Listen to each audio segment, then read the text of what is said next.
Hey, you guys, it's Jen. I'm super excited to be here with you today to share one of the lessons from my self-love journey, and I hope that it adds some value to you. So first and foremost, I want to start by reading a quote. Now, I found this quote and I loved it so much. I shared it with a friend, and she actually put it together and made two pictures, and it's hung up on my wall. So it's easy for me to remember, and I want to share it with you now. So it says, "It's a journey. No one is ahead or behind you. You are not more advanced or less enlightened. You are exactly where you need to be. It's not a contest, it's life. We are all teachers and we are all students." Now, I love this so much because it talks about, I guess, like in here, we talk about it's a journey, and we talk about, or we've heard people say, it's not about the destination, it's about the journey. So it's not about what you get out of life, it's who you become through your life, because of your life, your experiences. No one's ahead or behind. So this really comes down to it's useless to compare, right? Because your journey is your own. You have a unique destination based on your unique gifts and talents and what it is that you want to create in your life. And you can't look sideways and see anyone quite like you.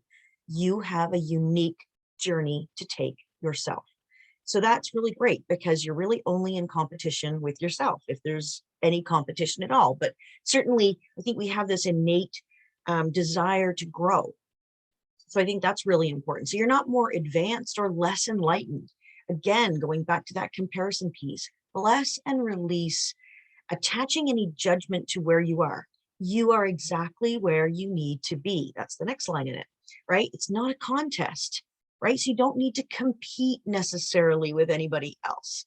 In its life, we are all teachers and we're all students. So there's going to be times where you've mastered something, and perhaps through your example, you will teach other people um, how they can get more out of their life.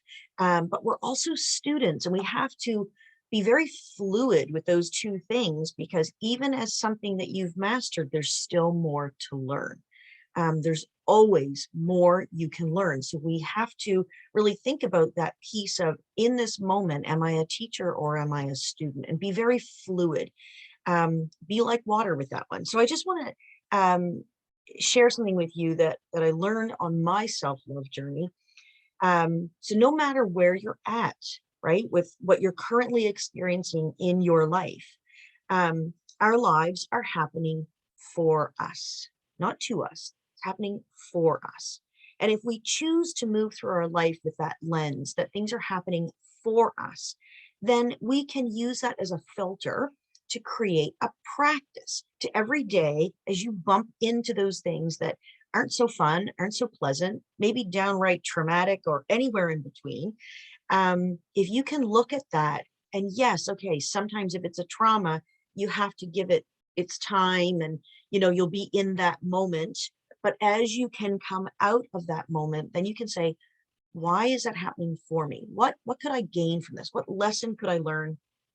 There's got to be a gift in here, and there always is. Our struggles absolutely wake us up to more potential, more possibility, more options, being more creative. It has the opportunity to truly gift you with stuff that's already within you. You just haven't woke up to that yet.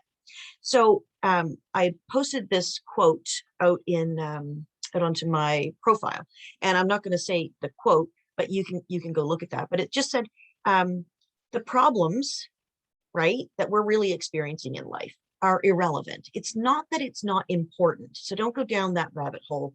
Don't fight or resist just the idea that the problem is irrelevant. It's how we respond that matters, because life's going to happen.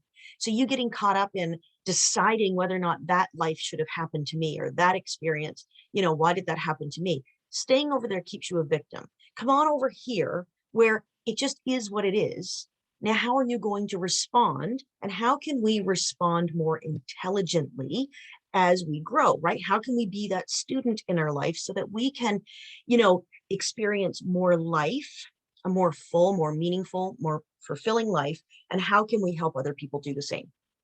So a great point is to be the student, go within. How have you been responding in the past, or shall I say, maybe reacting.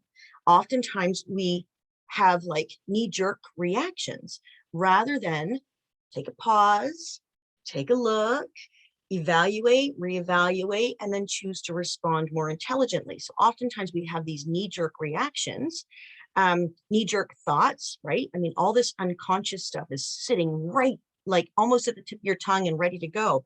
And we have to practice being disciplined and practice that self-control to create space for the pause so that we can become that student, work towards being more intelligent in how we respond. So are you a problem spotter? And maybe you've heard me talk about these concepts before, but really like leaning into that, like, am I a problem spotter in this moment? Am I making statements rather than asking questions? That's really a great determining factor between problem spotting and problem solving. But, are you creating a story? Are you attaching to or remembering past pains, past experiences? Are you taking it personally? Are you feeling attacked?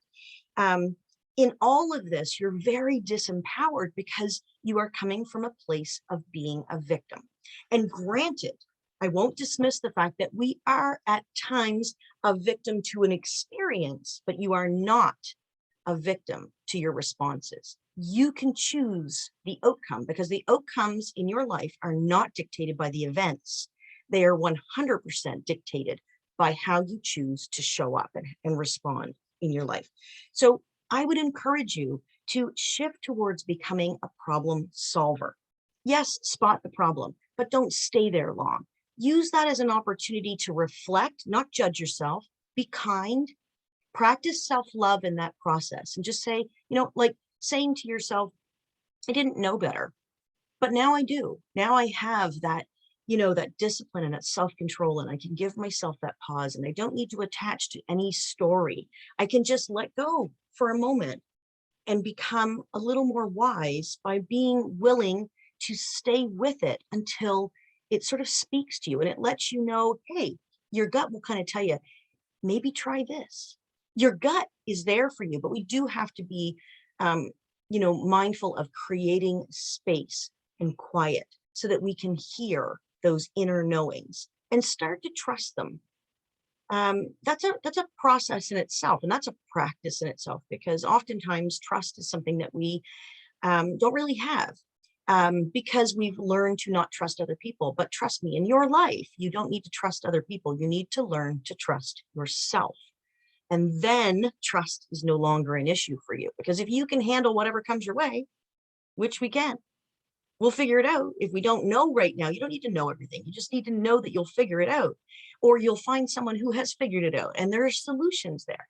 So if we can handle whatever comes our way, then we don't need to worry about what other people are going to do. We can't live in, with anxiety, and worry doesn't serve us, right? They say, what is it? That's 88% of the stuff we worry about doesn't even happen anyway. So let it go. Practice letting it go. You won't let go of it that quickly, but that's okay. Remember, it's a habit. You've built neural pathways in your brain that supports that habitual default response. And until you slowly start breaking up with it, can that road deteriorate and you build a new road. But the habits, you create them through your choices, right? This is a discipline of self-control and it works. It totally works. So being a problem solver, this is when you're going to use those past responses and your awareness of last time's outcome or whatever, and you use that as a guide. Because at the end of the day, that discipline, that pause allows you to say, well, how do I want this to work out? And no, I can't say for sure that's exactly how it's going to happen, but I know if I probably respond the same way I did last time, I'm probably going to land in the same place. Definition of insanity, right? Doing the same thing, expecting different results. So if you want a different outcome, you have to kind of work it back to say, well, how does someone else that gets this outcome, how is it that they're showing up differently? What kind of thought processes do they have?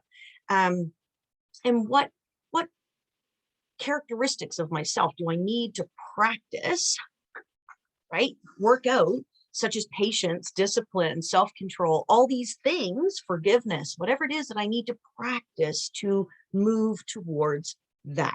Then you try something different a little bit. And it's funny how, as you do something different, right, as you are thinking and being someone different, then you start to do things differently. And then guess what? The magic happens. The outcomes start to change. You have this within you. And I really do hope that you will make that commitment to becoming um, someone that can be that student and as well work towards that personal mastery. This is not about you being, the best at anything in your life, just being great at your life, right? So this works in all aspects of your life. I don't care which part of the wheel of life we're looking at, if we're looking at our bond, if we're looking at our personal life, our relationships, our finances, it's all there. You can spot the problem, shift quickly towards being a problem solver, and look for solutions, get creative. So I hope that that adds some value to you guys. I know I worked a long time on this. This isn't something that you flick a switch. I think we oftentimes do love the idea or this illusion of quick fixes. This is a process, and you have to fall in love with the process, just the same as if you want your Arbonne business to grow, you have to fall in love with the process that grows your business.